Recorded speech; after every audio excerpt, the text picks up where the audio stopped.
Yeah, it's lovely in here, right?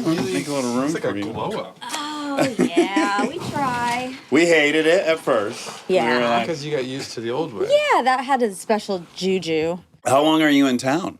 Just the day. Just a couple hours? Yeah, I got a couple things, and then it's Nico, my 10-year-old's birthday. So Oh, happy birthday. gotta get back for Buster. The Dave and Buster's. 21st? 21st is his birthday, yeah. You can tolerate Dave and Buster's. I for put you. earplugs in. Yeah. Okay, I was going to say, we have a mutual friend, Eric, who, he kept wanting to do play dates there with our daughters. And last time I went, I was like, dude, I don't know what's up with my sensory system, but it's way it's too a much. lot. It's wildly overstimulating. Yeah, it's too Yeah. much. It makes me feel like I'm getting attacked. My 8-year-old wanted to go for his birthday. This was November.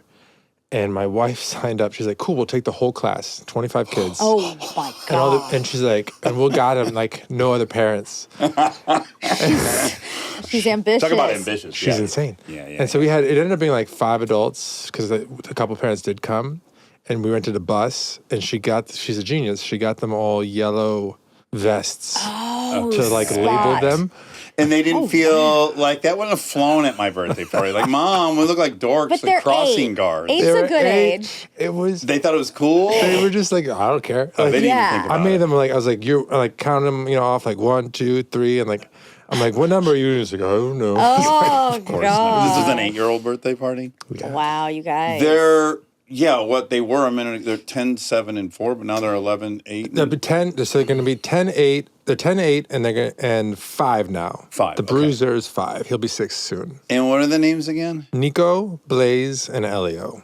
Cute. He's great. Really great. They're wonderful, and they also are just exhausting. The youngest one is like the brute. Really? Yeah. Because he plays soccer with his brothers. They don't take it easy on him. They just beat him. Yeah. And then he goes and plays soccer with his own age, and it's like, I took him to his older brother's soccer game, and he's like, oh, I scored a goal. I was like, oh, cool. How many goals did you score? He goes, I scored 15. Wow. And I was like, he's clearly lying. He's 5. I called his mom, and she's like, oh, no, he definitely scored. No way. I Good tell for that all the him. time on here, which is like, Yeah, I you thought I do. was so weak and so bad at skateboarding because my brother's 5 years older than me. Yeah. And then I got to school and I was like, hold on a second. I think I might be strong. I think someone told me recently, I don't know if this is true, but they told me that a disproportionate number of successful athletes are little siblings. I mean, that would make sense because you're competing with somebody so...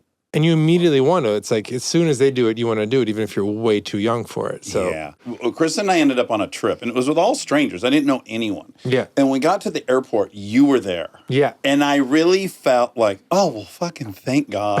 Adam's here. I know Adam. friend. And I really, really loved him as a guest. Yeah. Like, I do remember being charmed by you like crazy. Of course. I was really new to the role, because it must have been like 2019, 2020 I guess. That you were on? that I was on. Yeah. I Maybe don't 2019. know. It was a long time ago. And so I was new to the role, so I was still trying to figure out what was what, but I remember having a lot of fun. But then we hadn't seen each other in years before that trip. Right. Yeah, and I was watching, of course, some interviews with you prior to your arrival, and I just wanted to start with a little bit of compassion. You have a hard job to talk about.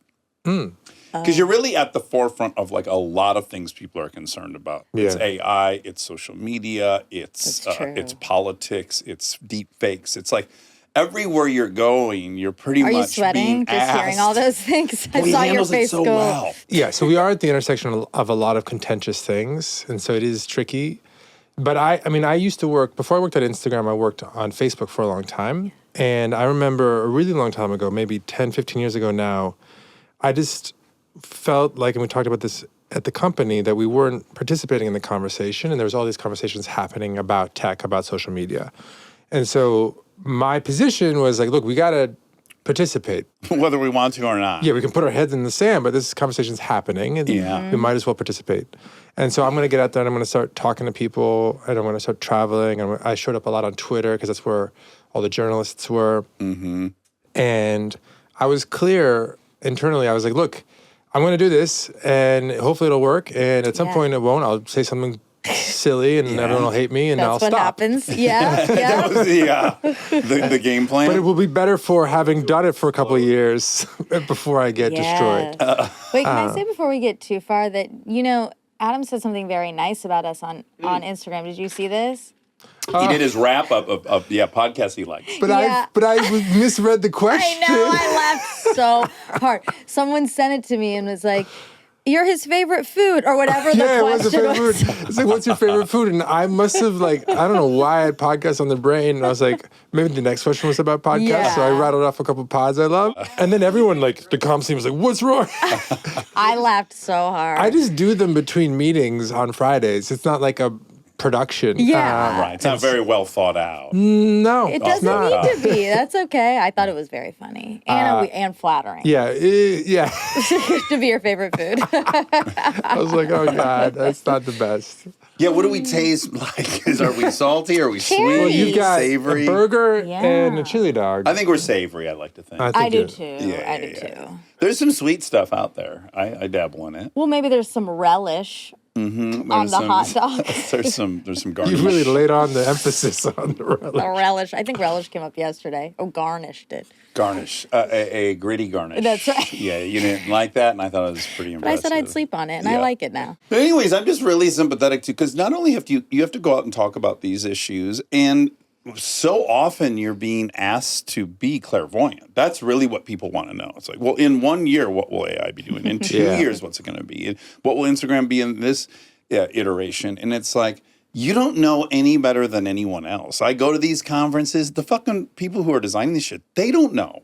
Most of the good ones will admit that. Like, nobody knows what the timeline is. Yeah. They don't know what the ceiling of its aptitude is. No one knows. Yeah. But you're being kind of, we need you to know. Yeah. I mean, that is a tension.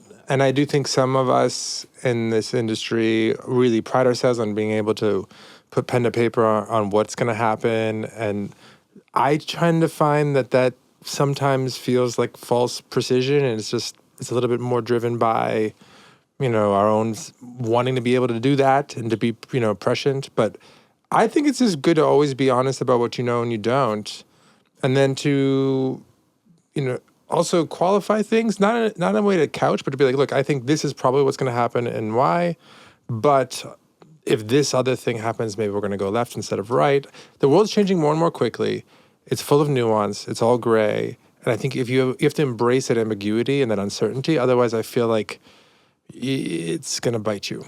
Okay, so now I also want to, this is the value of having spent a weekend with you. And this wasn't clear to me the first time we interviewed you, which I know that you come from a design background, but I really just that didn't set in. Yeah. And as I spent time with you, you're very much an artist and a designer. That's what you have wanted to do, set out to do. That is who you are. It's almost weird you're in this role in some way. Yeah, it is a little weird. I mean, so I romanticize the specialist, the amazing architect or the amazing graphic designer or the amazing machine learning or AI engineer, but it's just not my shape. I'm not great at anything. I just have a lot of range. That's my strength. Yeah. Generalist. Yeah, I'm a generalist for You sure. need that. And so for me, it's been important, and this happened maybe when I was right around 30, to embrace that about myself. Before 30, I was always trying to be a designer. I'm the son of an architect. My mom's an architect. My brother's a musician. My sister's a designer. So I'm Wow, surrounded by. very I'm the creative. suit. in Yeah, the you guys family. are like a Wow. squid in the whale family. They're like a very, a New York kind of intellectual, Yeah. artistic. Yeah. So I do think it's a bit ironic that you've ended up where you've ended Yeah. up. Can you tell people what your role is, just in case for Oh, some yeah. reason people... Sorry. I lead the Instagram team. So I'm the head of Instagram at Meta.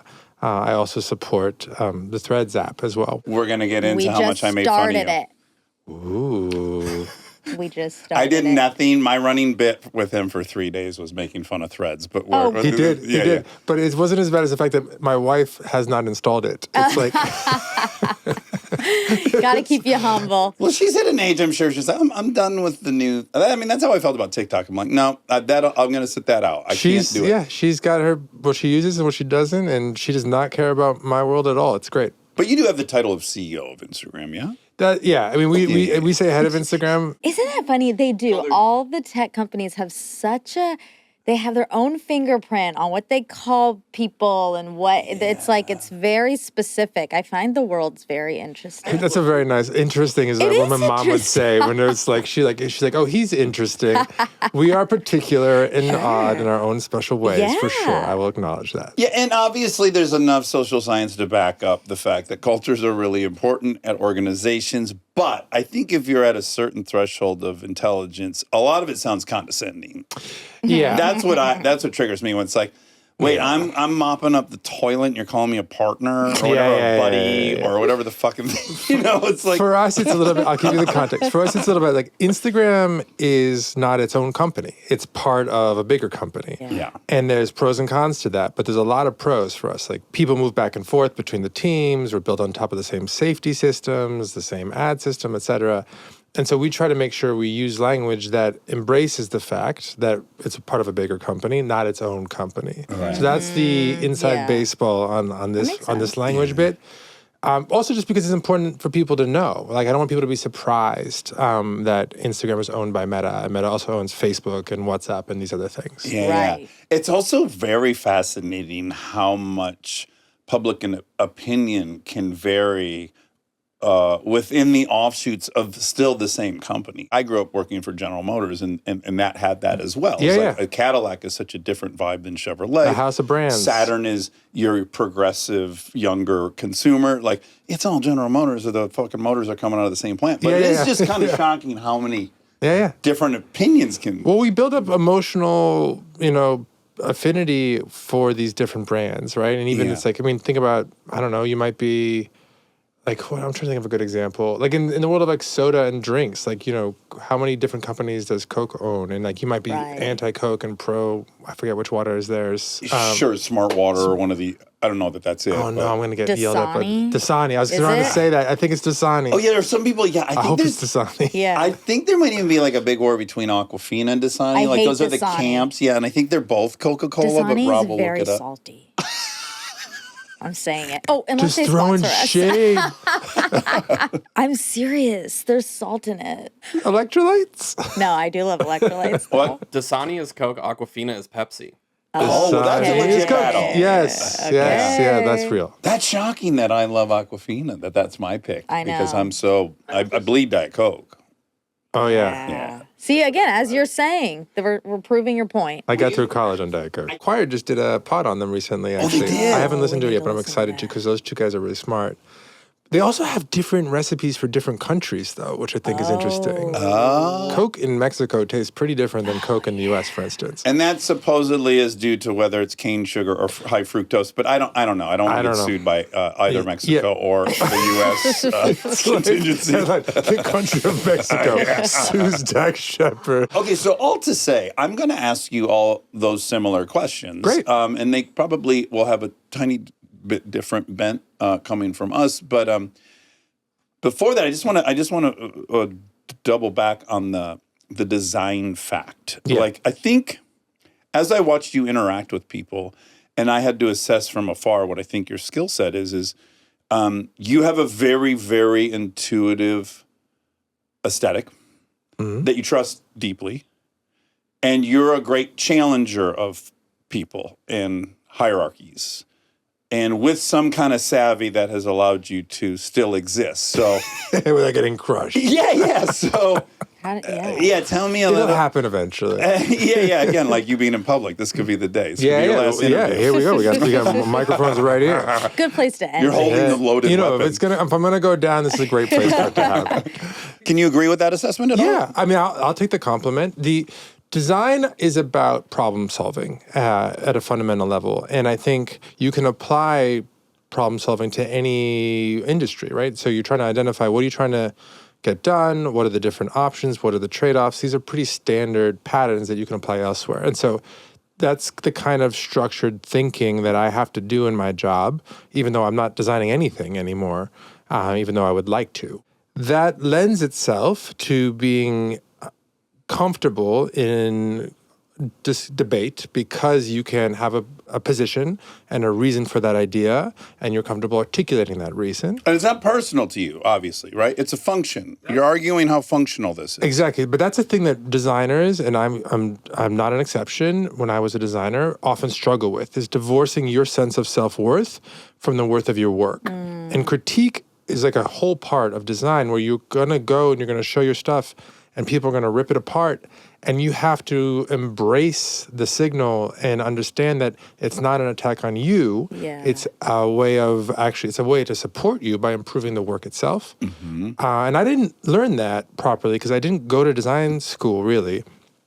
I learned that from a handful of young designers who went to proper design school, who joined Facebook in their early years, who brought that culture to Facebook. And I learned a lot from them. Am I wrong that you did, though? You had a couple of defining moments in your career where you did challenge Mark on something specifically. A couple of things, yeah. Yeah, what were the things? So, okay, a couple of different ones. I'm trying to think which ones I may have told you about, but I might just share other things I'm not supposed to share. Well, look, I think careers are often defined by a few major decisions, which may be informed or uninformed. And for me, there were a couple. The first one was I was a design director at Facebook. I was managing a bunch of designers. And there was this project that became the Facebook phone. And all the PM leadership ended up leaving the company for different reasons, some personal, some professional. So it was this giant crater where the leadership was in what we call product management, or the PMs. And I just declared myself the PM, which you can't do anymore. You have to interview because that's a reasonable thing to do to have a job. But this was, a long time ago, probably 13 years ago. And Mark definitely told me not to do it. Mark was like, no, you're a designer. Like, you shouldn't do that. Yeah. But I did it. And actually, he was nice about it. About 6 weeks later, it was late on a Friday. I was at the office. And he said to me, he was complimenting me, but he said, "You're doing a lot better in this role than I thought you would." It is very Mark way of complimenting someone. Yeah, exactly, which is great. Which I took the signal.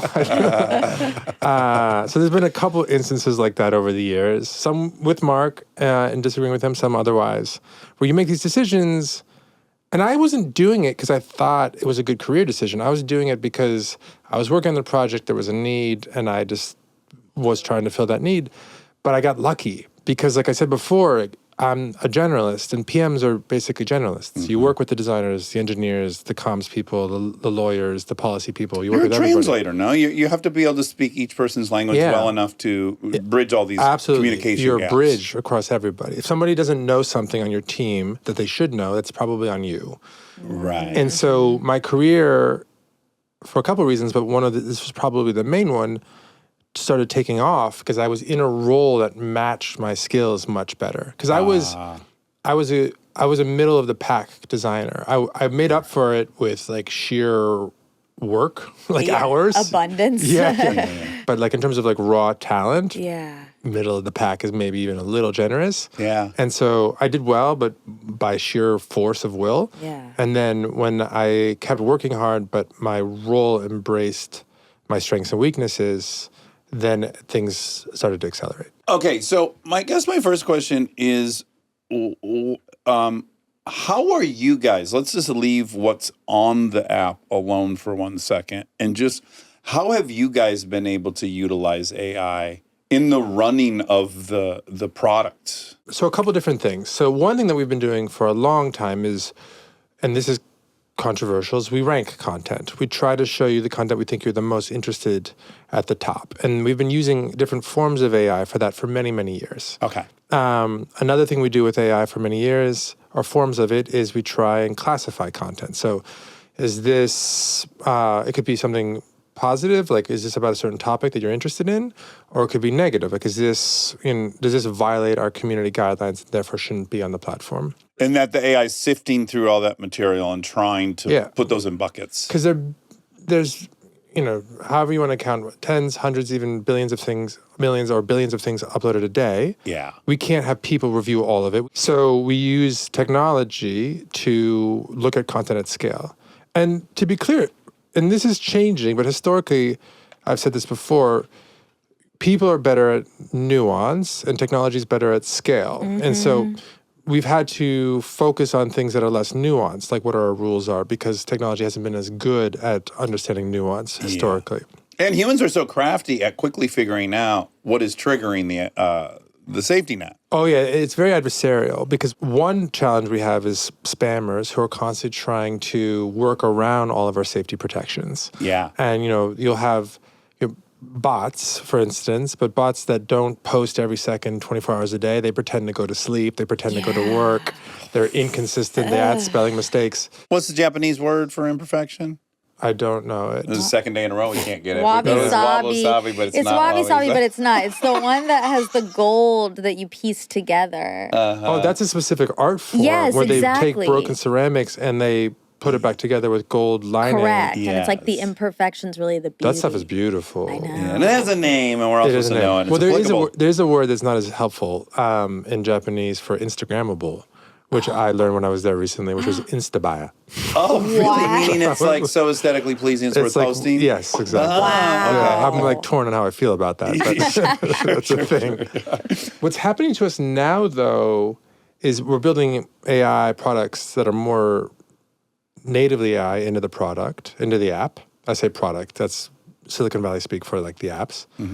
But the other thing that's happening to us is we are also getting really disrupted ourselves. Like how we build, how we write code, how we do research, how we analyze data is changing really quickly. Yeah. And so we are also having to reinvent how we do what we do, which I think some people outside of the industry don't realize because they're like, oh, tech is just going to keep doing tech. Right. And it's like, it's very different. Yeah. And it's going to get a lot more different over the next year or two.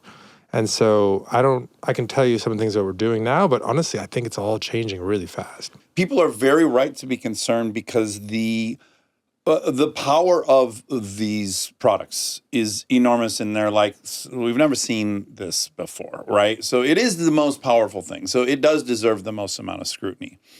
But also, nothing operates perfectly. Everything is iterations built on previous mistakes and correcting those mistakes. So the notion that, again, people are going to be able to be clairvoyant, it's even like when I listen to that rabbit hole about YouTube and its algorithm of increasing engagement, everyone had great intentions. No one really could foresee, it's going to radicalize people. They didn't think, well, what will be more exciting is more and more radical content, and it starts at Jordan Peterson, and then you're a white nationalist. Like, Yeah. I'm sympathetic to that to some degree. No, it has to be immediately corrected. The moment that's discovered, everything has to all hands on deck to fix that problem. But again, there's probably, what you're saying is this illusion that because you guys are creating the product that you're not also victims of it all as well. No one's really immune to the challenges of this AI. Yeah, no, we're not growth, we're right? not immune to it at all. I mean, I would say two different things. One, on the industry and the scrutiny and the size, is not only is it big and important and obviously a lot of power in the hands of a small number of companies, it also grew really quickly. There are other industries that are equally important, but they took decades or centuries to get to their scale. And, railroad, the automotive industry, the power electricity, sector. exactly. Yeah. But it was 10, 20 years from not a thing to a big deal. Yeah. And so that's tough because society doesn't have time to really adapt or consider it or get comfortable with it. Laws take much longer to happen as well. So we're dealing with that now as a sort of a backlog of incoming compliance work. And the second they understand the tech to legislate, it's changed. It's gone. Yeah, exactly. But on the second thing, it's an app like Instagram, you make a lot of decisions as the team running it, and you have a lot of responsibility. But what you are mostly doing in some ways is designing a system that has rules. You could almost think about it as like a city, right? It's like, hey, where are the roads? What are the speed limits? Where are the traffic lights? But then people fill it and they decide what to do. And that doesn't, I'm not trying to pass the buck. That doesn't mean that you don't have responsibility as the planner, but that responsibility is different. It's indirect. You have to set healthy incentives. You have to, in our case, moderate content effectively. You have to even outside of the world of like really high scrutiny areas, the decisions you make about the design of Instagram will affect the vibe, how it feels. Is it more positive or is it negative? Is it more about debate? Is it more about visual expression? Yes. And you're right. It's a great point as the city, because it's like, yes, we'll install these traffic lights at all these intersections. And then people will blow red lights and they'll drive drunk. And it's questionable whether now the city's responsible. The light was hung. So it is really tricky to figure out where the culpability lies. Yeah. Look, I just think the responsibilities are shared and they're just different. Yeah. We have to understand how the system works. We have to set healthy guidelines and rules. We have to enforce those rules effectively and consistently and appropriately. But, people could just decide not to open up Instagram tomorrow, or they could decide to try to abuse the hell out of it tomorrow. But there is an acknowledgement, right, that like it's so hard to not open up Instagram.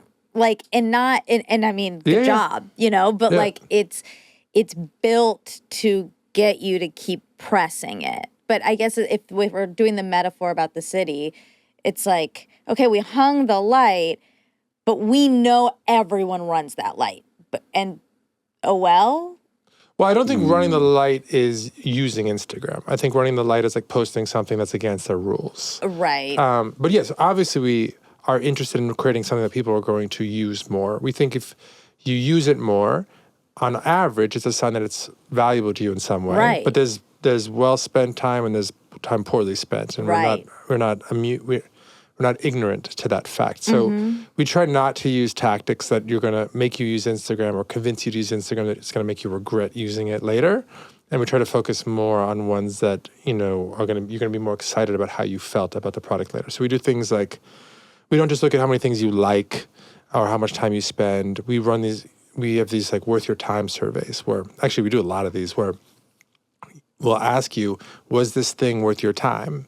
And we see are people's answers to that question trending up or trending down over time. So it's a balance of different types of goals. It's funny too, because yes, I'm critical of that, but when I turn the lens back onto us, I go like, I don't feel guilty that people would listen to our show 6 hours a week. We put out 6 hours of content a week. I would want them to listen to all 6 hours. That would be my dream, because I think what we're doing is good. So it's like, it's tricky because I believe in it, and I'm not really too concerned with how much time people are spending or, quote, wasting on this, which I believe in. Yeah. So it's a little hard for me to then be critical of someone else that has a creative endeavor that they also want people to consume. It's tricky. It's tricky, but I think you can do both. Like, I think the scrutiny is merited because the importance is there, and I think there are responsibilities. I just think that evaluating how we do is not the same as evaluating how a person behaves. It's because it's a platform. There's lots of people. What you control and what you don't is different. What's appropriate for you to do and not do is different. Like, I don't think you want a tech company in Silicon Valley deciding this topic is the most important topic today, or this news event is the most important news event today, and we're pushing that out. Or a dancing video is irrelevant and a waste of everyone's time. Exactly. But you also don't want us to be agnostic. I really don't think that you can pretend that, we're neutral. We make decisions. Those affect how people use the product, what they see, and therefore there's responsibilities that come along with those decisions. Stay tuned for more Armchair Expert, if you dare. We are supported by Allstate. Checking Allstate first could save you hundreds on car insurance. That's smart. Not checking the pockets of your jeans before doing laundry? Classic oversight. That mystery clunking in the dryer? Yeah, that was your lip balm's final moments. And somehow there's always one random receipt in there to dissolve into confetti. Yeah, checking first is smart. So check Allstate first for a quote that could save you hundreds. You're in good hands with Allstate. Potential savings vary, subject to terms, conditions, and availability. Allstate North America Insurance Co. and affiliates, Northbrook, Illinois. We are supported by HubSpot. Did you know that most businesses, Monica, only use 20% of their data? That's like reading a book with most of the pages torn out. Yeah, or paying for a coffee that's 1/5 full. Yuck. Point is, you miss a lot unless you use HubSpot. Their customer platform gives you access to the data you need to grow your business. The insights trapped in emails, call logs, and transcripts, all that unstructured data that makes all the difference. Because when you know more, you grow more. And when you get a full cup of coffee, you can do more too. But I digress. Visit HubSpot.com today.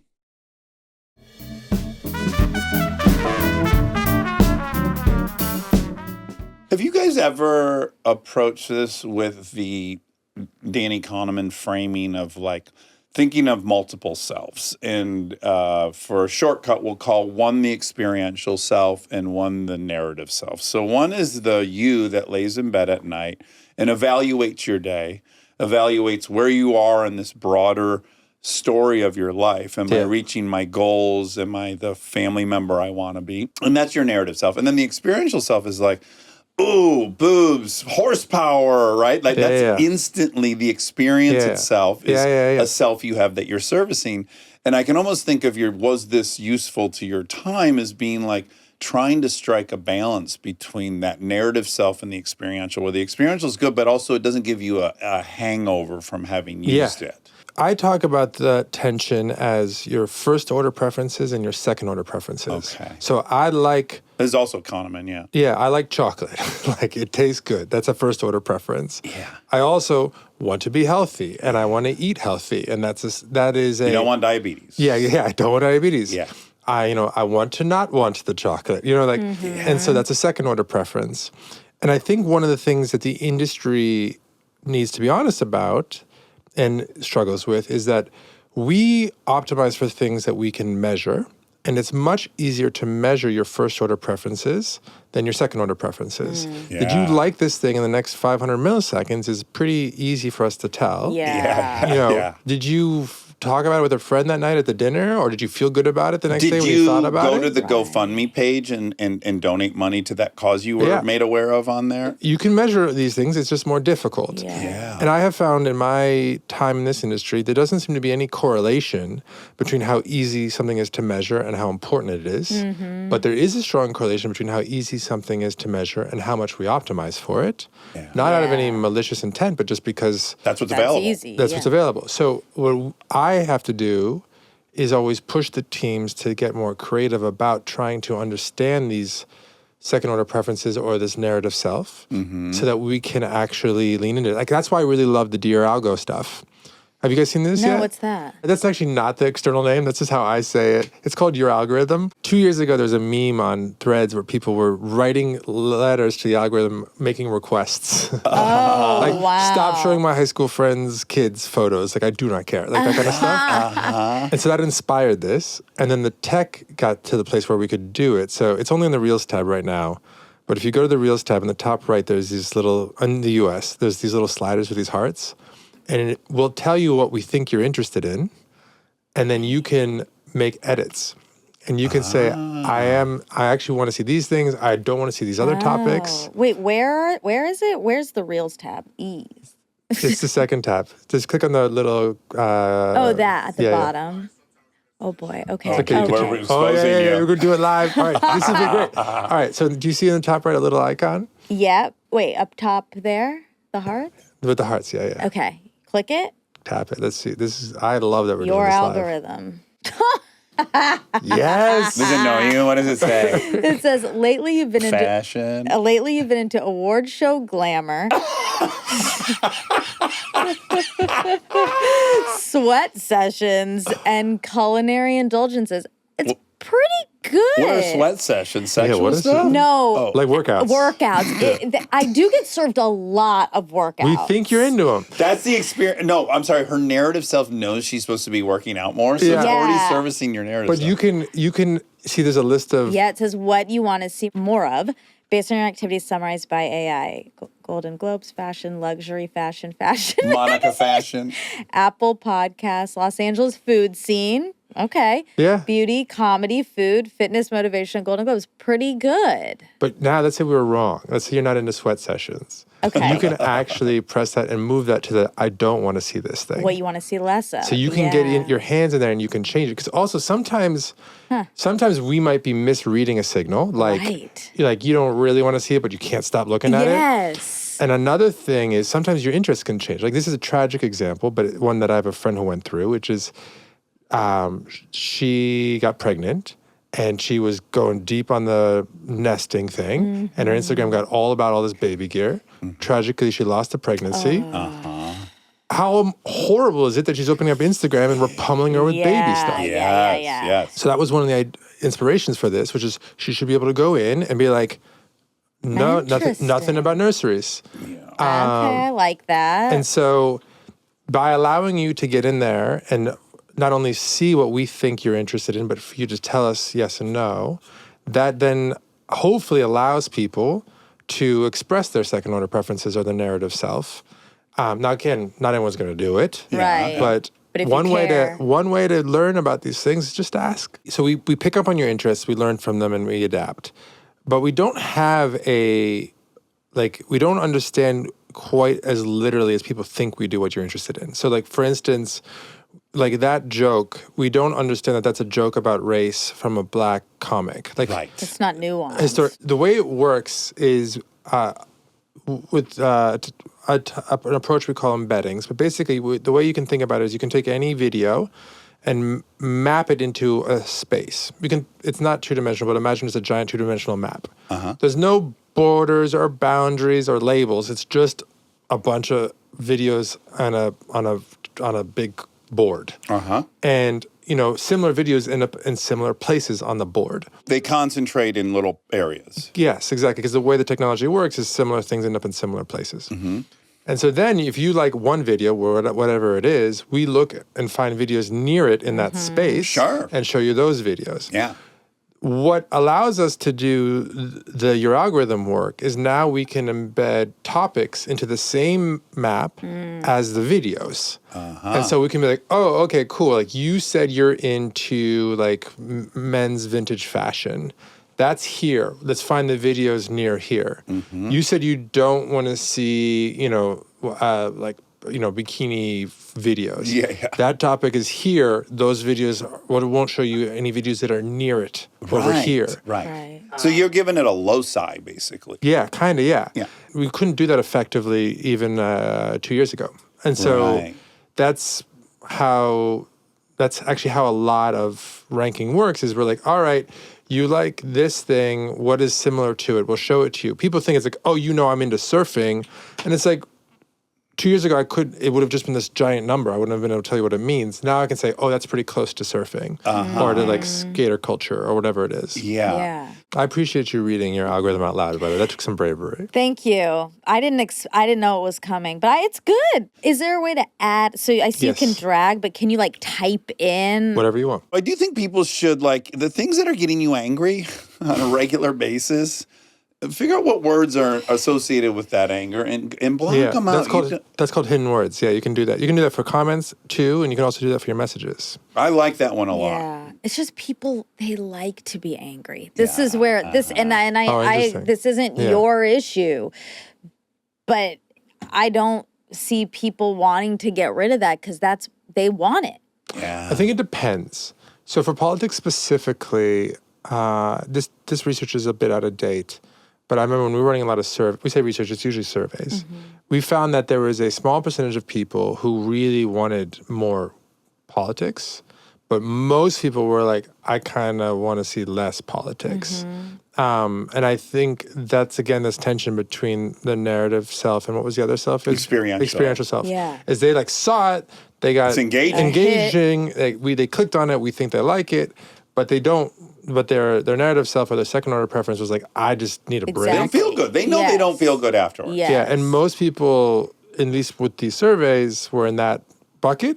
There's a very loud, call it 5 or 10% of people, I forget what the number is specifically, so a meaningful minority, that are like all in. It also varies by platform. Like Threads has way more politics than Instagram does. Not because it ranks for politics, but because you make these other decisions about how the app works. Threads is designed around back and forth conversation. That's better for debate. That's going to mean topics like politics are better served. And what I'm right to say, Threads is also encouraging you to share thoughts, not necessarily images. Yeah, I think Instagram is about sharing a creative object, a visual creativity, videos, photos. Yeah. Threads is about perspectives, your hot takes. Yeah. And you're going to have a lot of takes on what's going on in politics. So the percentage of threads that is politics is way higher than the percentage of Instagram. Sense. I mean, that's concerning to me. You know, I don't know that it's doing anyone any good, but whatever. I don't get to decide. Okay, now let's talk about AI-generated content. Yes. It's a very uncontroversial, low-key topic. That I'm sure you have a perfect You really succinct. put yourself out in the fire. I'm impressed. Well, you got to talk about these things. I would way rather that everything that is in your mind that you're worried about or that someone's watching is thinking about, we talk about, than to sweep anything underneath the rug. Yeah. And I hope people have an appetite to, we're not sure and we're doing the best we can to monitor it and see as it evolves. I hope there's some appetite for that and some latitude for that, because that's the reality of how this is kind of unfolding.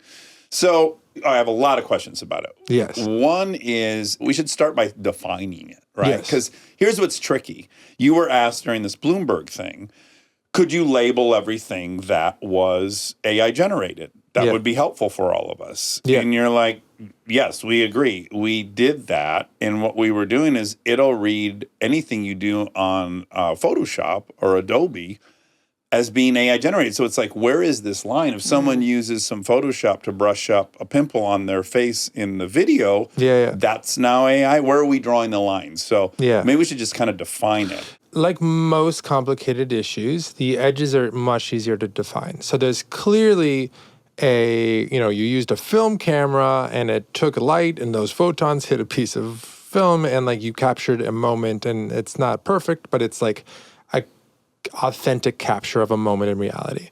And then I went to some AI model and I came up with an idea and I expressed that as words, and then out came this crazy video of a hippo in a tutu doing a backflip, right? Yes. And that clearly never ever happened. Yes. So that's purely synthetic content, and then, what I would call maybe captured content.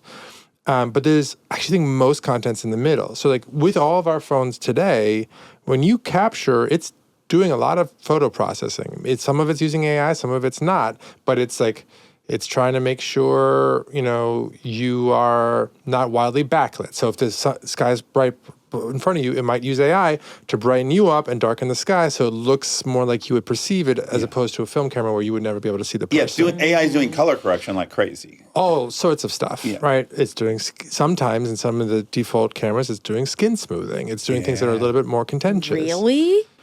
There's lots of work to try to make sure lighting works properly for different skin colors, which is another interesting thing. Wow. That just happened to me. I took a picture with a gal that was working at a restaurant in Detroit that I frequent. Yeah. And as she held it for the selfie and took the picture, I was like, but I look 29 in this photo. Yeah. And she looks much younger. And I was like, oh, her go-to camera is this augmented. Oh, because it's like an app or something She only takes photos clearly through this app. Oh, yeah. And I looked at it as it came out. I was like, well, that's neither of us, but here we go. There's your picture. When you do portrait mode, it's recreating the bokeh effect you get from a shallow depth of field from a really wide open lens. right. And so then it's like, okay, well, if it's using this kind of model or this kind of AI model, what is AI is an interesting question. If I'm doing a spot cleanup for like a pimple, it might be just literally copying pixels, or it might be using AI to generate pixels. Do we call that AI? Yeah. And so I'm not trying to put my hands up in the air and say we can't do anything. I'm just saying the reality of the situation is it is a spectrum. Hard to define. Yeah. And i.e. almost impossible to define. Yeah. So there's that challenge. And then there's another challenge, which is the models are getting so good that like the work that we do now, and we do work to try to detect things that are automatically generated by AI, will get less and less effective over time as the models get better. Now, our models can get better too, but it's an arms race. Yeah. And I actually think at this point, we will continue that race, but it might be more practical to essentially mark things that were captured when they are captured by the camera with what's called like a fingerprint, and verify that those were actually captured than verify that things were actually generated. It might be easier to identify what was actually captured by a camera by doing industry-wide solutions around some of these interesting technologies than to try and automatically detect what was created with an AI. Yeah. So we're now exploring that. So then you could click on something that you see on social media, and it could be like, hey, this was signed by, the Sony camera in a way that can't be replicated or forged by Will an they AI. be using like NFT technology to kind of create that? There's a couple different approaches out there. I'm forgetting the name of the one that Adobe's leaned into right now. I was reading about theirs last week or the week before. But basically, you work with manufacturers. So whether it's Apple or Google or Samsung or Sony or Canon or whatever, and they actually put basically think of it as like a signature in the file that can't be replicated. Is there a way to just require that whoever creates the content, so instead of you guys having to go in and decipher, that it's like illegal if you create something from AI to not say it's like that? It's on, the onus is on the creator, not on you guys. Like ads are like that, right? Where you have to say this is an ad. So yes, but then the challenge is enforcement. Yeah, you have to police it, which puts them in the situation that they're currently in. So like ads is a good example. So in the US, there is no law that says you have to mark something as an ad if it's an ad. In Germany, you do. Actually, so in Germany, you'll see a lot of creators will just put ad on everything because they're worried that like if they unintentionally, there's like a liquid death water in the background, they're going to get in trouble. And then the question is, how does the government police it? Because you said illegal. Now, if we had a rule, let's say you have to mark it as AI, then we have to, the rule doesn't matter unless we enforce it, back to the traffic light sort of analogy from before. So to enforce it, we need to be able to detect it on our own and say, like, hey, you didn't label this. And then again, what percentage are we going to let slide? Is it 8% synthetic? Yeah. Is it 12% synthetic? Yeah. When do we enforce? Am I writing a ticket for 5 over or 15 over? I want to give people context to make more informed decisions. So, we could maybe show you how likely we think it is to be AI. We don't know for sure, but we think there's a 70% chance. Or we could show you, this was actually signed, so we know this was actually captured because it's signed by this industry standard. And I think it'd be better for us to adopt a standard than build our own that works across the whole industry, because obviously people spend a lot of time on a lot of social networks, not just Instagram. And my bias is to not avoid the work, but to do the work that is going to be robust over the long run and then give people information to decide what they want to trust or not. But again, in this same Bloomberg interview, you said something I think is very profound. And again, I think people in general want everyone else to do the work that's also their work. Whether that's your kid's not doing well in school, it's the teacher's fault, but you've not done one bit of homework with your kid. Everyone's always off. The homework fights are hard. Yes. But you said what you do with your own boys, there is some personal responsibility, which is we're maybe not asking the right question. The question we're asking is this AI or not? And a better framing of it for your own children, what you tell your children is to ask them who created it, what their incentives are, and what they're after. You have to identify that, because that's really how you're going to figure all this out. I think that's what digital literacy is going to become for our kids, is in a world where anybody can create something that looks real. Sure, you can be like, does it have a signature or not? Is it like generated by AI or not? But it's still going to become much more important to consider who said it and why they might have said it. And that is something that historically isn't how we think, not just online, but offline, right? We just kind of evaluate what we see based on exactly that, what we see. Value. Exactly. What we believe our eyes. Yeah. Yes, and of course we get into the vast spectrum of skepticism that people inherently have. What's funny is we want to not have to do on this platform what we do in real life, which is you're telling me you need $20 because you need a bus ticket back to wherever because you're kids. So I'm evaluating, am I getting scammed right now? Is this person genuinely trying to get home, or are they trying to go get Mad Dog 2020? I have to try to figure that out, and I have to do my best to assess their intention. And we're doing it all the time in all of our interpersonal relationships. Yeah. If a guy's selling you something, you've got to consider the fact, well, they're a salesman who gets paid on units moved. Yeah. And so I must keep in some, I must keep that in mind when I'm evaluating how effective this product is or not. Yeah. And we're going to just have to do that with the content we see. Yeah, and then our role, I think, is going to be to give you and make more prominent, because some of this already exists, but it's too hard to get to, more information. This account is based in this country. It was created 2 days ago or 20 years ago, or in our case, 15 years ago. Yeah. Like, you know. You use yourself as an example. Yeah. So you could be like, okay, this account is based in the US. It has had no username changes ever, and it was, it's been registered for, call it 13, 14 years. This is reputation. Yeah, exactly. And then we could add other things, like this post was recorded with the Sony camera, authenticated by Sony, or this post was created with AI. That might not mean it's a bad post. Right, but then you just know. I just like know. when you said, and I guess this is probably forthcoming, I would be so supportive of this, is your biases. So you are left-leaning. Yeah. You are right-leaning. Yeah. You mentioned financial bias, which is incredibly pertinent. But then there's even other things over time. I mean, we're talking about step 2, now 3, 4, 5. Like, I think it would be interesting to be like, okay, well, this meme or this narrative, like, where did it come from? Right? Like, who was the first person who posted about this? Yes. That's interesting, not just from a safety perspective, but from the value should go to the original creator perspective. Creatives, right? Like, on one hand, it could be like, okay, this is a lie. Who started it? But another hand could be like, this is an amazing dance or bit. Who came up with it first? Yeah. And there are all sorts of really interesting things that we can do under this umbrella of surfacing information about what you're seeing, so that you can either not just decide whether or not to trust it, but decide what it means.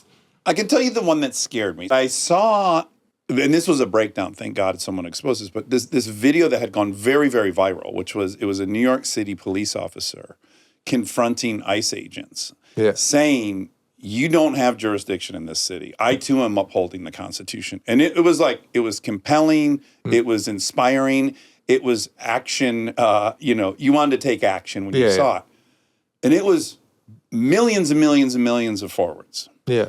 And someone had the wherewithal to zoom in on the badge on the shoulder of the cop. The letters it's are not real writing. But I'm telling you, I think I'm quite good at seeing this stuff, as probably all of us think, or the literacy competency illusion. Yeah, we're not good at it. And I was like, now this is what's really fucking dangerous. This is like a super inspirational video that could make you leave your house and go react to something that didn't happen. And was designed to be. Exactly. It's not a coincidence that thing was sent around. It was designed to be sent around. Yes. It was designed to invoke a specific emotion. And I just think, man, when you start having people responding to atrocities that haven't even happened, that's the scary part, I think. Yeah, no, there's tons of things that are concerning, and there's tons of things that are exciting. I think it's just, technology has continued to change more and more quickly. Yeah. And we're just accelerating a lot right now. Like, this has been happening as a trend for a long time, but this last year or two and this next couple of years is a real inflection point in the speed at which technology is changing. And there are lots of things to be excited about. And there's lots of things to be concerned about. And our job as platforms like Instagram is to consider both, right? In what way can AI give people superpowers, help you remember everything, process immense amounts of information, produce more, be more creative, get people who weren't creative to be creative in the first place. Yeah. But also, how can it be abused? Where do we have to make sure we're giving people more context that we didn't think about having to give people just a year or two ago? Yeah. Where do we have to be more careful about how it's going to be misused, and then preventively, or get ahead of that and prevent those misuses from happening in the first place? Yeah. When invariably something happens that we didn't plan on that's bad, how can we react quickly? And it's just the two sides. It's a stressful fucking job you've taken on. Very. It is amazing. It is very stressful, and it's also really amazing. Yes, like the product itself. Yeah. No, that is it's not lost on me. What's like your personal high from the job? I get to meet amazing people, which for me is really energizing for two reasons. One, I love people. Yeah. I'm an extrovert. But two, I'm really curious about different industries. I get to go and be like, talk to a bunch of different podcasters about how their world works. How does the business work? How does the creative process work? I get to do the same thing in fashion. I get to do the same thing with, European footballers. You're just exposed to everyone. I'm lucky enough that I get to talk to people who are amazing in all these different worlds Yeah. in all these different countries. We have the same same job upside. Yeah, Yeah, for literally. sure. That's actually Absolutely. Identical. Yeah. That's one of my favorite perks of this job. I keep walking away and just like, it's impossible the amount of people we've got to meet Yeah. in this one Yeah. lifetime. Yeah. And you get to really talk to them. Yes. In a world where, not lost on me, we have been part of moving the world to shorter and shorter bits of information that are consumed. You all are part of this sort of almost counter trend, which is like, no, we're just going to talk for an hour or two, and we're going to go deep. Yeah. And I know, people want that. But that, I get nervous because even with what we do, so much has changed in the past 8 years since when we started, where they knew like they would come and you'd have to listen for the whole thing or for most of it. But now clips are such a huge part of the doing podcasts. And I do worry. I'm like, oh no, it's just like back to the thing that we were escaping, which is like late The night. antidote Yeah, literally. to We the were like, 140 characters. yeah, and the 5-minute fun clip on late night, which we love, but the whole point is to have like a real conversation. And now it feels like we're almost reverting back to that. I think what's key, and you should tell me if I'm off base here, because this is not your world, not mine, is to not conflate what I see as this, more of the marketing for the conversation and then the actual conversation. And there might be way more views of the short clips on YouTube and Instagram and elsewhere. But the core of the business, I think, is still the long form, both from a, like, who do you have the deepest connection with as a creative, but also from a business perspective. Yeah, the real estate to sell is on the long form. Exactly. But that's what's a bummer, I think, sometimes, where I'm like, oh my God. I mean, I ask so many people, I'm like, oh, did you listen to that? Did you listen to that? Or they say something, let's say they say something about Good Hang, and I'm like, oh, did you listen? They're like, I saw clips. I mean, I saw clips is so common. Totally. And there will be more people who see clips than listen to the whole thing. Yeah. But if you're growing the group of people who listen to the whole thing by having 10 times as many people do clips, you're still growing your core base. Yeah, I know, it's just hard to compete. But if that's shrinking, then it's concerning. Right. Yeah, I don't have that fear. I don't think we're losing listeners to clips. I think we're getting exposed to more people who don't do 2-hour shows, personally. The thing I also like about your world is you get to participate with just audio. Obviously, videos become a big deal. This is why this place is so beautiful. But like, I listen to you guys when I'm on the way to work, when I'm in the car, when I'm like, when I'm working out. I can't do that with Instagram. I can't do that with clips and videos. And so you get to participate in parts of people's lives that things and products and apps like Instagram don't.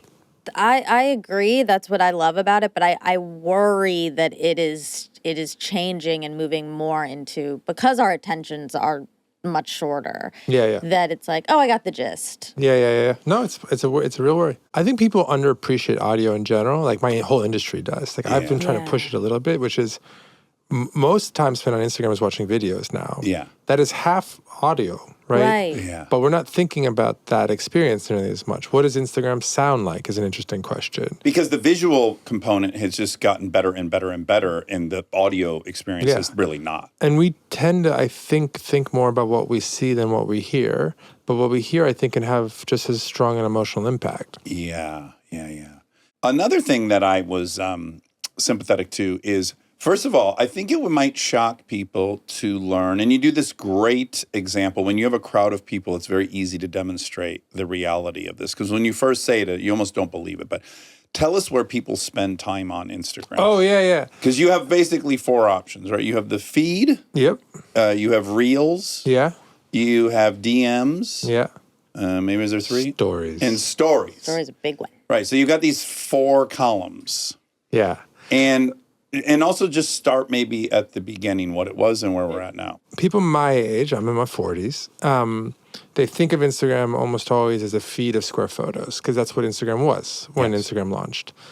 But if you look at how people spend their time, and even more if you look at what people do, it's just not the core part of Instagram anymore. People share way more to stories than they do to feed. People, particularly young people, spend way more time in stories than they do in feed. But the thing that people do the most, particularly young people, is actually message, is DM.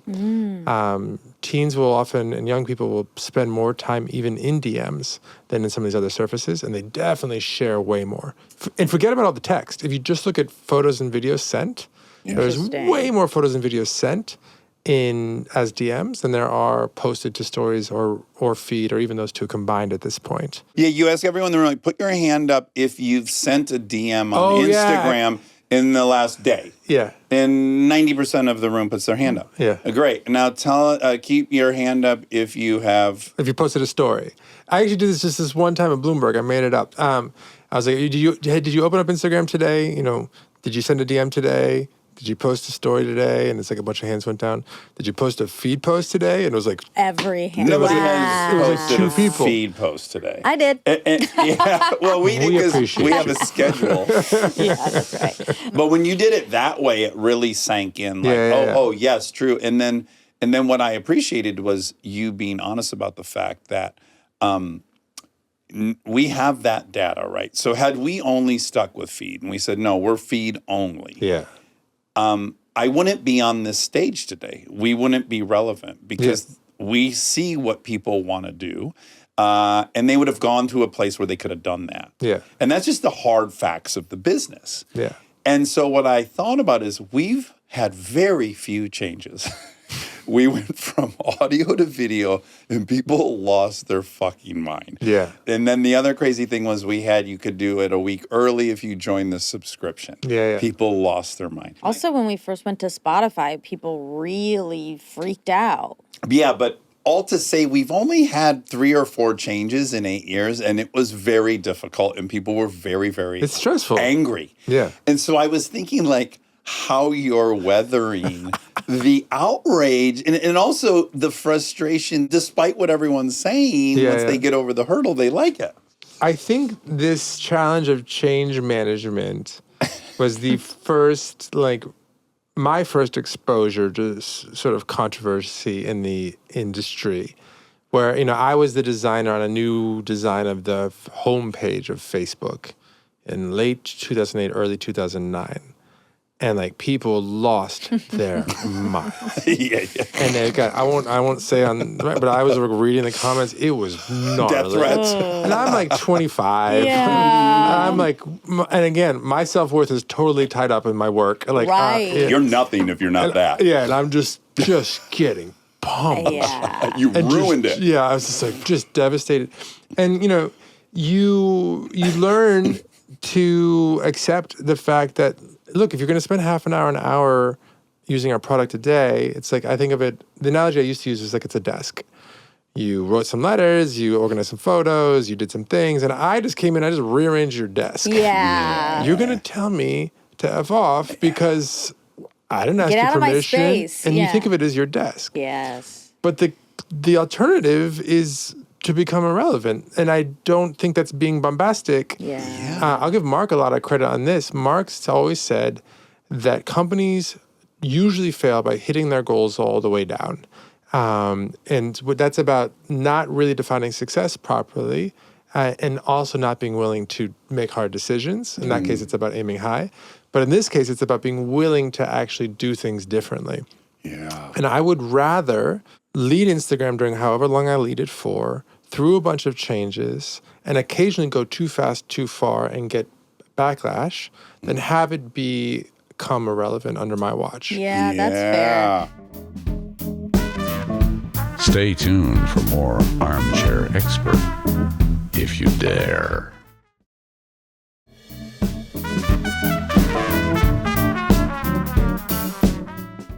This is relevant because my phone updated last night. Uh-oh. Do you have the new update? I've been You just got liquid rejecting glass? it. I hate it so. I was like, I'm in a bad mood today. I can't figure out how to use this. I don't like the way it looks. I'm so mad. We've pushed too far. We've made mistakes. We've experienced a fair share of slaps for it. We're trying something now that's different that I don't know if it's going to work or not. But we are trying a version of Instagram that is basically you open it up and it's just stories and then you swipe straight into Reels. And if and when we launch it, there's going to be all of the all of the You should go to energy. Tahiti for a Yeah. 2 So there'll weeks. be no grid posts at all? No. It'll just be, you can swipe through them too. You'd have to select to be on the feed? The feed would just be more video. It'll still support photos, but it'll be full screen, one at a time. Oh, how you consume video like a mostly. TikTok. And the Reels tab Yeah. and Shorts on YouTube and all of it. Okay. Yeah, that scares me. Yeah, I know. so- I don't want I'm you really to do that. scared. Yeah. Yeah, so I don't know if it's going to work. But we're doing it. When we try new things, we have to be ready to answer questions because people see it. Right. So right now we are allowing people, not everybody, but we're allowing people in India to opt in.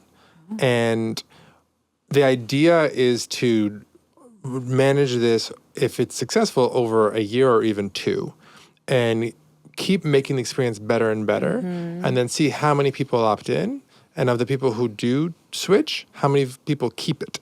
Right. And then when we get to a place where, let's say, the majority of people switch and the majority of them actually also keep it, then we can consider moving everybody else over. Yeah. But that creates a really healthy incentive for us to make it something people want to switch to. Yeah. But it also takes a long time. Yeah. It's a Yeah. trial. So we're trying it out. Is there a way to mass DM? Is there a way to get people to like sign up for or something where we DM them? Channels. You can create a channel, which is basically a broadcast DM where people can sign up and then you can just, it's basically like a group chat, but instead of having every, armchair in a group Yeah. chat, you can just message all of them and then they can reply to your messages. So it's you can kind of consume it. But it's not creating a message board. No, Right. it's just in DMs. Right. I think we should do that do it. and start sending out the episodes. that Yeah, way. it's not for. The thing to understand about that is the number of people who will sign up for that is much smaller than the people who are Yeah. going to follow your account. right. So it's for your most passionate people. And so the content strategy should match that. Okay, so great. That brings up it was my grievance the first time we spoke with you, and it continues to be my grievance, and I need to understand the Yes. rationale behind it. Please. Why can I put a link in stories and I can't put a link anywhere else? Yeah, we hate Why the fuck that. can't I put a link in my feed? Yeah, it's contentious. I get this one every week. The It might be time to buckle. yeah, well, I have buckled before. If we do links for everybody everywhere, I think what will happen is there'll be a lot of links posted very quickly, and it'll change how Instagram feels significantly, and I don't think it'll be for the better. Well, one, you get a lot more scam and spam, because links are the vector for all of that. You get a lot more politics, and you get a lot more news, because they usually are link and text-oriented as opposed to photo and video-oriented. And I think we become less differentiated from other platforms like Facebook. And I want us to be about creativity. And I think specifically Instagram is about visual creativity. And I think when we do links, I think we become more about news and publishers and politics and less about fashion and art and, film. And so that's the reason. Yeah. I don't expect that to be remotely Satisfying? yeah. but that is the reason. Okay, another quick thing I wanted to ask you about is I watch a lot of your 2-camera posts, and they are generally bits of advice for creators. Oh, my videos. Yeah, Oh, yours. Your comfort level of speaking directly to the lens is outstanding. I mean, the fact that you're not in show business is incredible because I suffer from that. And you get right on that motherfucker and talk directly to the lens all the time. You gotta and do you're it, giving yeah. tips to creators. Yeah. And I was curious, do you have a distinction in your mind between the occasional poster who puts the food or their vacation photos up Yeah. versus someone who's making content? Yes. Those are two different, Yeah. what would we call the two groups? There's creators and then what? Just average folk. Users. And what percentage is on the platform? Do you have any sense of that? I mean, it depends on how you define it, but there are definitely, at the very least, tens of millions of creators. Uh-huh. And there's over 3 billion people who use Instagram. So it's a tiny minority. Yeah, but a my meaningful hunch one. is because you're servicing them so much, are they the lifeblood of the platform? They are very valuable. They're very valuable for the platform. I think that creators. So, a couple of things. One, we define creators as individuals or groups of people. So not like a company or corporation or brand that produce original content with the intent to grow. So like, you're trying to get something done. Maybe you're trying to evangelize a cause. Maybe you're trying to get elected. Maybe you're trying to sell some shoes, but there's an intent there to grow. Right. So if you're just posting pictures of your vacations or the occasional hobby, that's cool, but it's not that we don't think of you as a creator. Yeah. You can be creative, that's great. But I believe, and we believe, I should say, that power has been shifting from institutions to individuals across industries for years, and we should be leaning into that. Athletes are much more relevant relative to the teams that they play for compared to like 10, 20, 30 years ago. Yeah. Or the fact that these college kids are now incredibly well paid. Yeah. All through that. Yeah. Yeah. Journalists are building their own brands outside of the publications that they work for. Yeah. You'll see actors have their Instagrams explode when the new Netflix show gets announced, even before it drops. And I think this is because we want to understand the world through the eyes of people we admire or trust or look up to. And that's what creators are. Yeah. And so we think that we should lean in there because that's what people are most interested in. Yeah. And that's who's going to become more and more important over time. This is so obvious, but I didn't think of it until you said it out loud, which is you said, I think it's useful occasionally to pull all the way back and look at the very big picture, which is what the internet, the first iteration, gave rise to is prior to the internet, people could not self-publish. Yeah. The expense was too high, or there were institutions that controlled that. Yeah. And so the first wave of the internet was really allowing every human to be a publisher. Yeah. And that's like a big, big concept. And it's been great and fucked us up because not everyone should be publishing. And we're hearing from a lot of people that we wouldn't have otherwise, and they're very helpful. So that's the... We've given a lot of power to everybody. Yeah. Yes. Very democratized. Everyone's democratization of everything. Well, this is what it looks like. Yeah. And now the second wave is really production. So before, studios only could afford the Aeroflex camera that was $250,000, and the film you put in it that was $35,000, and the processing and all the stuff that went into creating content. Yeah. It was impossible for someone to do it. Yeah. That's been changing, but AI is really now the insane breakthrough where it's like your environment could be any location. So what we're now doing is democratizing production. Yeah. Which is a fascinating thought. Yeah. So my hope is that the way we participate in this wave will empower human creativity, right? Like, I think that there's versions of AI that will disintermediate people and displace people in jobs, but there's also versions of AI that I think can give creative people the ability to do more of what they do so well and to be more successful. And so my hope is that on Instagram, the ways that we lean into AI with creative tools and assistance and the ability to understand your insights or to understand the patterns for what works and what doesn't, or to recreate or create whatever is in your imagination will be really empowering. But, it's going to be this, it's the same construct. The internet allowed anybody to publish and reach an audience because the cost of distributing things went almost to zero. Yeah. And AI is going to make the cost of producing things go way, way, way down as well. Yeah. And so you will just see more things, more content. Yeah. Our job is to figure out the right way and the responsible way to manage the platform, one of the platforms. Yes. And I'm hoping that we can really empower human creativity in how we lean into that. But that's the big question for us over the next couple of years. Okay, now how have you evolved in terms of monetizing the work of those creators? And how is Instagram generating money for these creators, and how does it compare to, say, a creator on YouTube? So what creators do, and they're not the only people who do this, is they make content. People consume that content, and then we sell ads, obviously, between pieces of content. Again, you could think of it as selling ads against that sort of attention. It's really the old network television model. You get this free show, Seinfeld, and you're going to watch a Clorox commercial. Exactly. Now, YouTube has historically been more focused on long-form video, and they show ads before and during the video, and then they give creators a cut. Mm-hmm. Our videos are shorter, so we don't put ads before. You don't get a pre-roll on Instagram, which is like, you have to watch this. Yeah. And you don't get ads in the middle of the videos.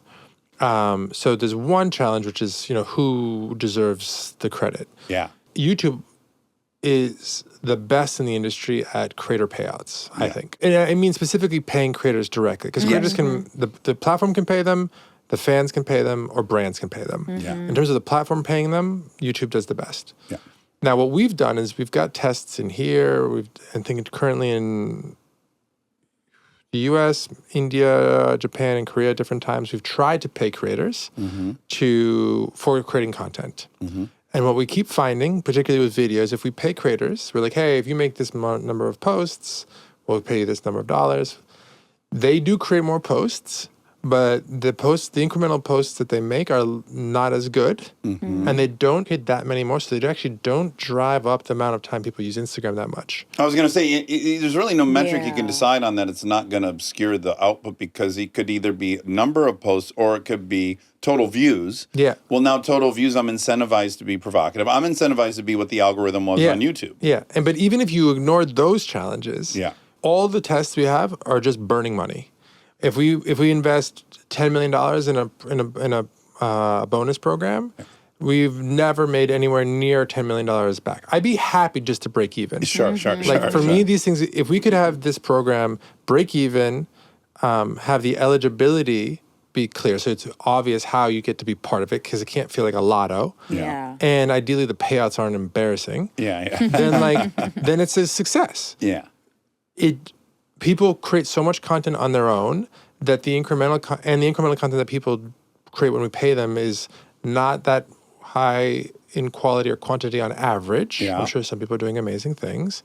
That we end up burning most of the money. And we're a business. I want to be honest about that. We're not just going to burn the money. Of course. So we'll continue iterating, because that could change, or trying, I should say. But we focus more now on the other ways we can help creators make a living. How can we help with fans paying you directly? But I was going to say, you have a Patreon-ish version existing, we have subscriptions, which is actually quietly growing and doing well, where if you have a platform where people are willing to pay for your content, you can do that on Instagram. You can set the price. We're not I think we just cover the cost of running it. We don't actually make money off that. And then the big one, though, is getting paid by brands. Last I checked was years ago, it seemed like it was more than a $15 billion industry a year, which is creators making deals off platform and getting paid by companies to advertise their products. To do a post about a pair of sneakers. So we've tried to support that. So we have the creator marketplace, where you can have brands and creators find each other and suss each other out. We have ads tools where the ads can then use that creative and run ads with that same creative with the creator's permission. It's like a system that integrates that perfectly into their... So that the advertiser can find out the value that they're getting from actually paying for this content. We want creators to get paid, but we can't just burn money running checks. We're trying to find the balance. So interesting. We're going to do a hard pivot. I can feel it. You make a prediction. Dangerously, perhaps. But your 2026 prediction was, looking forward to 2026, one significant interesting is that authenticity is becoming infinitely reproducible. This is a real tension. Tell me about this statement. I think I understand it, but I'm not sure. It's abstract enough that you could deny any implications of the statement. You've got, in legal terms, this is like real messy language. I wrote that thing and I was like, I should write more. And I wrote this thing and it was like really boring. And then I was like, all right, I should make it less boring. And then I rewrote it and I was like, now it's just purposely controversial. That's annoying. That's just as boring, just different. And so then I was like, all right, I should just cut half of the stuff that I don't have any business weighing in on anyway, and I'll focus on the things that I care most about. So I don't know how it turned out, but you read it, so that's cool. Maybe you had to as your homework for this thing. People think of Instagram's aesthetic, particularly people my age, as these perfect photos, sunsets, skin smoothing, makeup, all this whole thing. That is not what is in the cultural zeitgeist today. What works even on Instagram is content that is kind of very purposely counter to that polished aesthetic. Messy, raw, pimples, blurry, not cropped properly. Real. Because people just want a little of authenticity in this world where we're inundated with processed, intense information. So I think that there's this interesting thing now where that perfect aesthetic is becoming cheap because it's easy to produce, And so the most savvy creatives across a lot of industries are kind of rebelling against that. Not atypical of what happens in different art worlds. Well, as any person in a business, you're looking for a hole in the market and you're trying to fill it. So if everything is perfect and polished, what's available to exploit is this. So we're in this moment now, and I don't know how long it'll last, where imperfections are a indication of authenticity. And that's one of the reasons why they're working. They're also relatable. And so it's a way of being like, I'm not AI, or I'm not a brand who's trying to sell you something. I'm just a person. Yeah, well, fucked up mess. Yeah, I curse, I stutter over my words, I make mistakes, just like everybody else. So that's kind of where we are, and you're already starting to see it. AI is going to figure that out, right? It's already recreating it. Like if you talk to ChatGPT, like you hear it take a breath. Ugh. It doesn't need to breathe. Yeah. Like that's not a thing. And so I think that you're going to be able to create the illusion of that raw imperfections. Yeah, that's and you start like it's just starting now, and that's gonna happen. Adam, I called the front desk of the hotel I was staying at in Detroit. Yeah. Busy. Then I went online and got the actual hard number to the place and called on my phone. Yeah, landline style. It was like, hello, thank you for calling such and such hotel and blah, blah, blah. And it had a bunch of imperfections in the thing. Yeah. And I was talking for a while. And I go, I don't know what clued me in, but I go, hold on, are you a computer? And she's like, I can see why you would ask that. And I was like, yeah, fuck, dude, this is nuts. Yeah. Yeah. It's a thing. It's insane. Thing. Yeah.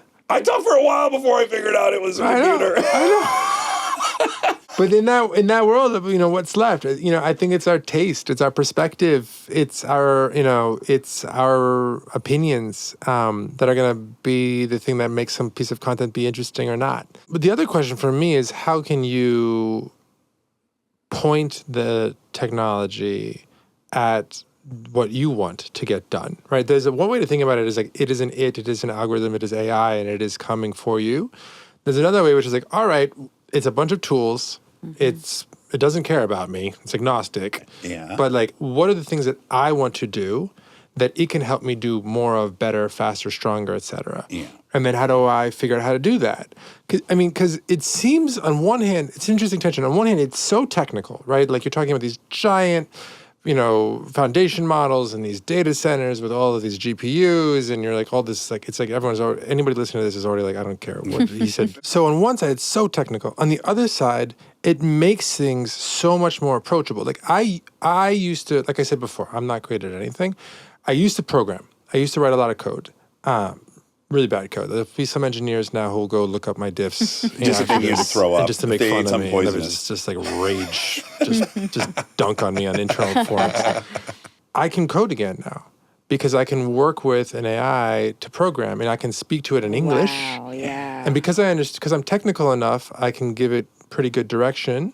Yeah. But it's getting easier and easier, and so a couple months ago, I started programming, and I was like, all right, this will be fun. I haven't done this in forever, both, my own stuff, but also at work. And the way you did it is you basically had an AI you talked to and you watched it program.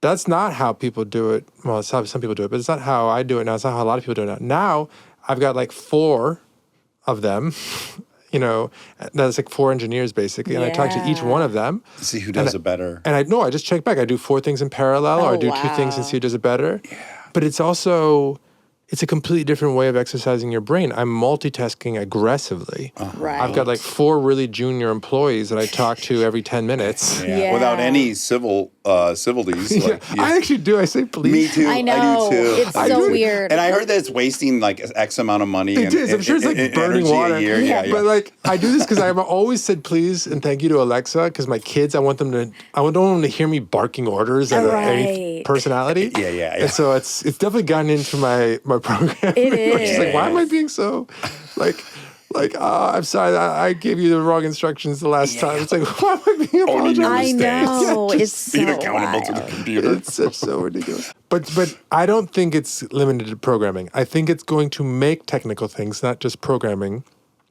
more approachable to a bunch of people because it can bridge. Yeah. And that's an interesting tension that I'm not sure I know how to make sense of yet. Okay, my last thing is Threads. So we were on this trip, and I was like, "What is Threads?" And you're telling me about Threads, and I'm like, "So it's Twitter? I don't know. What are you doing?" And then I don't know. I want to say at that time, I was trying to remember because I said it so often. I think you had 300 million subscribers at that time. Is that possible? We had about 300 million users. Yeah. Yeah, and I kept every morning I'd ask where we were at and stuff with the user account. I mean, the goal was to create, a place for like the healthy exchange of perspectives, of ideas. It started really in reaction to Twitter. We wanted to be we didn't want to be like a kumbaya, super friendly. Twitter, people are going to argue. I don't want to pretend otherwise. Yeah. But we just wanted it to be more open for more types of perspectives, more ideas, a bit more civil. Over the time, it's evolved, though, and now it's much more focused on trying to support communities, trying to support just the open exchange of ideas. And it's growing. We're doing pretty well here in the U.S. We're crushing right now in Japan, which is interesting. You're doing a great job of integrating it into Instagram because I see headlines I can't resist but click on and open Threads. That's our equivalent of clips. Right. We show little bits of Threads in Instagram that raise awareness. And I go. Yeah, and so we look at two things. We look at how many people use Threads or see Threads because of its Instagram integration, and then we look at how many people just go on their own. Right. And that go on their own is the core business. Yeah. And there are more people who go because of the... Yeah, you still haven't gotten me to go directly to Threads. And we might not ever. Yeah, who knows? We haven't even gotten my wife to install it. So. Well, we're on Threads if our listeners want to... Join the conversation. It's follow. Follow us. What is your evaluation of the X Twitter platform? I don't want to underestimate them. I mean, they've gone through a lot of change. Have they grown, shrank, plateaued? What have they done? It's hard to say. Okay. Somewhere between plateaued and shrunk a little. Okay. But maybe they're growing in some countries and shrinking in others. That's pretty normal for social networks. Yeah. They obviously laid off, I think, over 90% of their employees. So that's kind of scary. It's also impressive. It's very efficient. They've got some good people over there. I just want us to beat them. Yeah. That's honest and fair. Yeah. As I'm watching the Iran stuff and I'm learning, they've shut off all the social media and they've shut off even WhatsApp there. Yeah, we got blocked partially there years ago. We were actually really big in Iran, but the government there will block certain social media networks, certain websites, and then they'll shut the whole internet down at times. That's what I wanted to ask, just a stupid question. Like, how did they mechanically decide what's on the internet? To me, the internet seems like this huge pipeline that you pull different IP addresses out of. Like, how do they do it? How do they shut off just some parts of the internet? They work with the internet service providers to block specific domains. So like, you don't use Instagram by going to Instagram.com most likely. Right. But behind the scenes, there is an address. It might be a number. It might be words somewhere. My app goes to there. Your app goes to there to talk to the servers. And so they'll have the people who provide internet block specific addresses. And then you can play this game of cat and mouse where you can switch your addresses or you can go through a VPN. And what about Starlink? How does that factor in? Obviously, there's no control over Starlink. If you somehow have Starlink, you do have access to everything, yeah? Yeah, that would be, straight from space. Okay. Crazy. It's the future. It's more than half the satellites in orbit. It's crazy. The last two things, I pride myself in being able to look at someone and say the exact car that they should own. Yeah, you were right. And I spent this time, Monica, with Adam, and I said, I'm just going to say it, man. You need a 70s BMW 3.0 CSI. Yeah. And by God, I just need to know what availed you to that advice, because you went on a search. I went on a hunt. Spent a lot of time on bringatrailer.com. I don't know. I've never been I've never been a car guy. Like, I drive around a Toyota Sienna. Also, like, you can't be like a tech exec in a Porsche. It's like too much of a stereotype. It's just too much of a cliche. Yeah. I'm saying that out loud as I'm thinking of friends of mine who are tech execs in Porsches. So I apologize to say this on the record. Well, you used cliche. That was nice. I used douchey. Yeah. So I was like trying to find something that would give me some pleasure that wasn't like crazy, but that also was like a little bit, if you know, you know. Like, I drive that thing around and like most people don't even look But every once in a while, The right someone is folks. like, "Oh man, check out that E9," and like they come over and they want to talk. Wow. What color is it? It's fjord blue. It's like this blue. It's a little bit of a cult. Oh, It's a little bit of a sounds cult pink nice. color from the early 70s. Okay. From I had BMW. said too, blue would be my pick for you. That's my favorite. It's blue all the way scheme. through. It's blue on the inside and blue on the Wow. outside, and it's tiny. It's like a gentleman's coupe. Yeah. It's very Art Deco-y. It's like very. Yeah. There's a mix of steel and. I love that car. So I should thank you brought that. I never would have bought. I would have been just driving the Sienna around.